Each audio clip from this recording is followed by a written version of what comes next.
Hey everybody, welcome back to Big Red EDC. And tonight we're going to be talking about a Kershaw knife. We're going to be talking about the Kershaw Thistle, to be precise. Now, there's a little bit of story behind this knife. This knife came to me, it must have been mid to later September. And it came from Jimmy Slash. And I was on the computer one night, and Jimmy Slash, we talk, quite often. And he's like, "Hey man, I'm sorry." And my response was, "Sorry about what?" Well, he knows that I'm a huge Nebraska fan. And Nebraska football that is, Nebraska season didn't start off so well. It didn't continue off so well, but it didn't start off so well. So he's like, "I'm sorry," and I'm like, "Well, thanks, man. I appreciate your condolences." And he's like, "I'm going to send you something to cheer you up." And that's what he sent me. The Kershaw Thistle. So, thanks, buddy. I appreciate it. I'm sorry it's taken me so long. It's just been, it's taken me a while. I'm sorry, buddy. But anyway, let's take a look at it. Let's see if you can make out there. They call that Kershaw's K texture on there. As you can tell, it looks like the Kershaw K.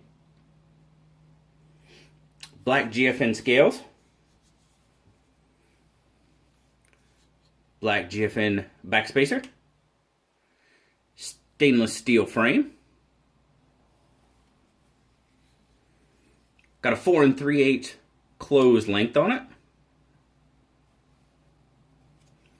Stainless pocket clip that is reversible for right or left hand tip up carry. Very cool. We'll get a weight on it here. Got a little bit of weight to it. Showing 116 grams. There you go. 116 grams or 4.1 ounces. So it's got a little bit of weight to it. Nothing too terrible.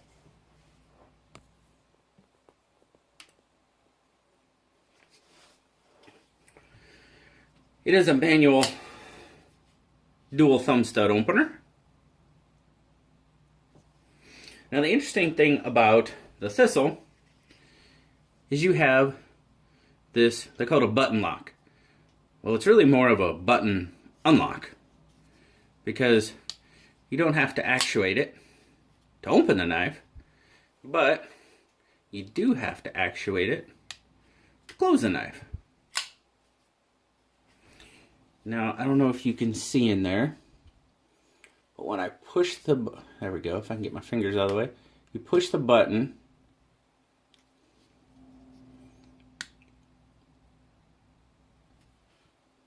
and the bar comes over. Man, I gotta turn it so you can see it. There we go. That bar comes over and pushes the liner out of the way. So that's kind of interesting. It's different. It's its own. You see that? Got an interesting little feature. We'll talk a little bit more about it later. But like I said, it is a liner lock. You do have a liner in there. Once you got it open, you got a 3 3/8 inch 8CR13 MOV drop point blade. I kind of dig the look of that blade. It's pretty cool. Stonewashed finish. 3 1/4 inch cutting edge on it. Show you all the fancy stuff that's written on the blade. Just the name and a couple of numbers there. Sorry, didn't mean to blind you with the glare of the light. And it has a 7 5/8 inch open length on it. Made in China. Where did I see that? Oh, right there. See that down there? It says made in China. Oh, you do have Kershaw on the pocket clip too. I should show you that. My overall take on the knife, guys. Ergonomically, it feels really good. Feels very good in hand. So you've got your finger groove there for your pointer finger. And the other fingers just kind of lay down real nice on it. You do have some jimping on the top of the blade. It's pretty adequate. Fairly adequate jimping. Would be nice if it was just a little bit more. But not too bad. Good gripability. That texturing actually is pretty good for grip.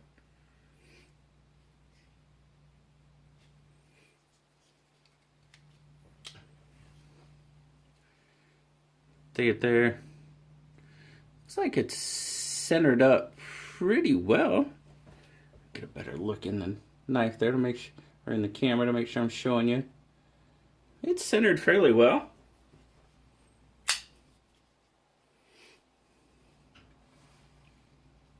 No blade play, no lock rock on it. Lockup is, I don't know if you saw that before, but lockup seems pretty solid on it.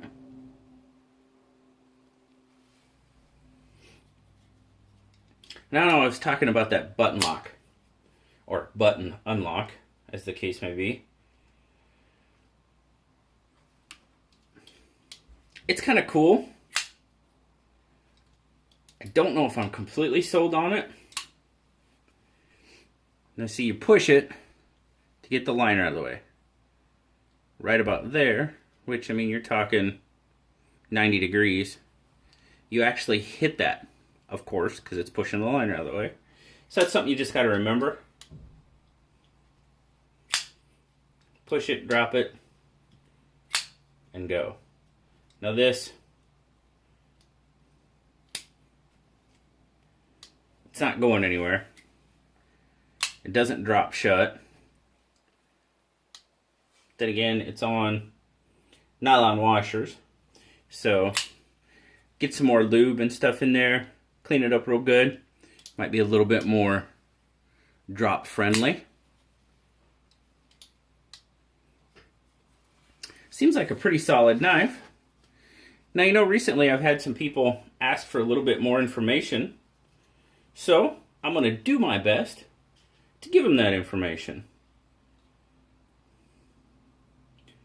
I get a handle thickness on this of about 0.53 at its widest point.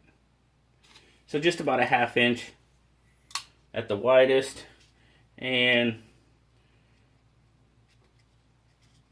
for the most part, you're looking at about 1.14 for the width of the scale. And at that really wide point of the finger groove, you're talking, if I can get it, I'm too shaky. Yeah, 1.14, 1.14, 1.15. So just over an inch at its widest point. Feels really good in hand though.